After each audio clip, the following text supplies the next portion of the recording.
Brendan Cox, the husband of poor murdered Joe Cox, is having a go at the right wing, as he calls us at the moment, accusing us of making political gain from his wife's murder and of inciting political hatred and division.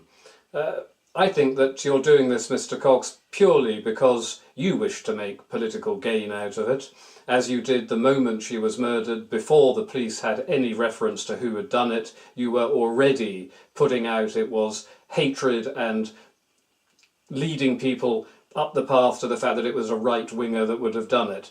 As it turns out, it was a right-winger, and as I've mentioned in a previous video, it is hardly surprising, I'm afraid, that the hatred that the left have inspired in this country, with their policies of mass immigration, multiculturalism, pandering to Islam, hatred and contempt for their own people, as in your case, Mr. Cox, as someone who as a Save the Children director, Save the Children, there's something in the name there, never saved any children in this country at all, if they were white, if they were English, who were being gang raped and tortured and brutalised by gangs of Muslims. Instead, you chose, and your poor murdered wife chose, to back the people that were doing it. You chose to back Islam and Syria and Palestine and anti-Israel. Everything you Google about you and your poor wife seems to come up with all sorts of things other than the English, which I think is a very sad reflection on the Labour Party policies these days, and also, as I say, is why you have caused this hatred that caused the murder of your poor wife, and also on the other side of politics as well. Now, why do you think Geert Wilders has to go around with this huge police bodyguard? I never hear of you talking about the politics of hate when it comes to right-wing people having to defend themselves, having to protect themselves against genuine death threats. They want to kill him. Not just the Muslims, but the hard left want to kill him. They want to kill Marine Le Pen. They even want to kill Nigel Farage in this country. They want to kill me. I get death threats all the time, but I don't suppose you particularly care about that.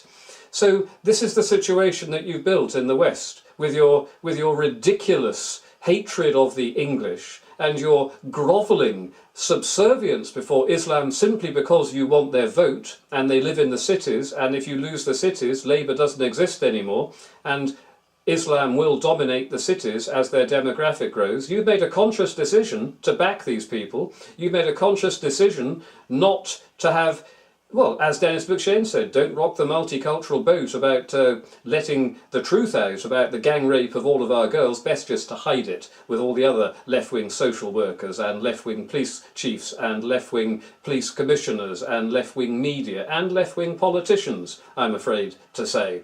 So don't talk to us about any of this. You were the ones that did it. You've created this situation, as I say, in the West, where left-wingers want to kill right-wingers, right-wingers want to kill left-wingers. None of this existed before. It all exists today because of your policies of mass immigration and multiculturalism. It's entirely your fault. You have created it. And then you've got the fricking effrontery to actually talk about us inciting the politics of fear and division and hatred. It's you. You've done it. You lot have done it. And you need to understand you've done it. And you need to acknowledge that you've done it. Because if you don't acknowledge you've done it, it's only going to get worse. And more right-wing people will be killed. And more left-wing people will be killed. Until eventually you've got some gigantic religious, racial, political civil war going on. Built, maintained, stoked, fuelled by half-witted left liberals like you, Mr. Cox. So don't give me any of that. Grow up. Learn what you've done. Understand what you've done. And hopefully, having understood it, act on it and stop. Try to prevent. Try to stop the inevitable, horrible future that you have pretty much ensured for us. You half-wit.